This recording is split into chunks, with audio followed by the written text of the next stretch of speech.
Hello, and welcome to today's episode of Focus Atlanta. I am your host, Keisha Lancelin. Thanks so much for tuning in with us this Sunday morning. In this week's episode, we'll discuss the top tools and trends to help travelers make the most of their summer. We'll discuss the spring reset we all need. We'll learn about the fourth annual Elevate 5K, and we'll begin chatting about the decline in cancer screenings. I'm here with Dr. Maggie Fader. Hi, thank you for having me. It's nice to be here. You know what? I think that we don't always know the timing of when we should get certain screenings. Can we start there? Yeah, sure. So I think that the cancer screening is becoming more and more important in younger populations of people than we used to think. And I'm sure that everybody has heard and familiar with some of the celebrities out there who have recently been diagnosed with what we used to think were cancers of older age, but they're young. And so I think some of the screening guidelines have been moving down in age. For example, the colon cancer screening has gone from 50 years now to 45. And then I think the people are starting to wonder if that's also too old and maybe we need to start younger. Things that you look at are also risks. Do you have a family history? If so, you should start even younger. And there are things out there called cancer predisposition syndromes where you genetically are more susceptible to cancer. And if someone has a strong family history of many cancers, that's something that they could be worked up for, they could be evaluated for to see if they should start their screenings much earlier. So that's something we see in pediatrics a lot, where we diagnose a child with cancer and then learn that they do carry a genetic susceptibility, and we start screening them very early from then on.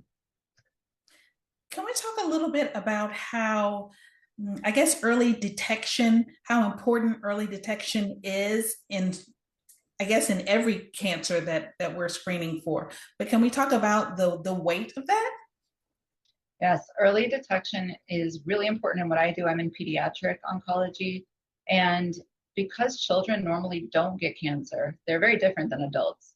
In children, it's 1 out of 250 children will be diagnosed with cancer in the United States every year. So it is still a lot of children, but relative to how many adults are being diagnosed, it's relatively rare. And so what we see if these children start to have some kinds of symptoms that in retrospect was related to the cancer, but at the time you don't recognize it. At the time, maybe that leg pain was just from a PE injury. And maybe that fatigue was because the child's not sleeping well at night. And there's just a reason after a reason. And then you find out that that leg pain was bone cancer. And so they are often diagnosed at a later stage than they might have been if we had recognized those symptoms earlier.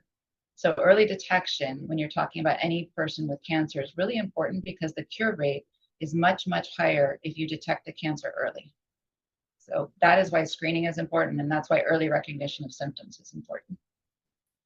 In terms of what's next, in terms of what you all are doing in the field, what should we know about AI? Is it going to help us to maybe better prepare, get screenings earlier, do things better?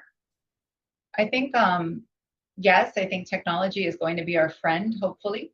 And they've made a lot of advances in treatment. And I think that maybe AI will help us get more on top of screenings and help us recognize symptoms at an earlier phase once you put all that data in about a patient and you're wondering what those symptoms could be, rather than working up reflux. Maybe you pick up a screening for esophageal cancer earlier and something like that. I don't think it's going to replace the need to be a physician by itself, because I think the physician is seeing that patient and seeing details that the AI program isn't. But I think it's going to be a great tool to help physicians put it together faster. What is functional precision oncology? So functional precision oncology is a really interesting and cool new tool that's been developed, and it's a form of personalized medicine. And we take a patient's specific cancer tumor and test it against an array of medications that are approved for different types of cancers. And not just the ones that are FDA approved necessarily for that specific cancer, although those are included, but any FDA approved medication. So maybe it's a drug that's sometimes used in breast cancer, but it works really well on this bone cancer. And so what's great about it is that it gets away from the statistical approach to cancer, saying what might work best for this patient based on the stats that are published, and goes straight to what might work well for this specific person's tumor. And so, you get to see the response of the cancer to the medication in real time, and then take that information and hopefully apply it to your patient. Wow, Dr. Fader, thank you so much for making time for us here in Atlanta. It was a pleasure to meet you. Pleasure to meet you too. Thank you. Absolutely. All right, guys, I think all of us kind of know when those deadlines come up in our lives that we should be getting screened for this or we should be getting screened for that. But are we really doing it? And if we do, our outcomes could be so much better. Please take the opportunity to visit the website there, learn more, and let's all do our part to have better health. Thanks, guys, for tuning in to this segment of Focus Atlanta. We'll be right back with more.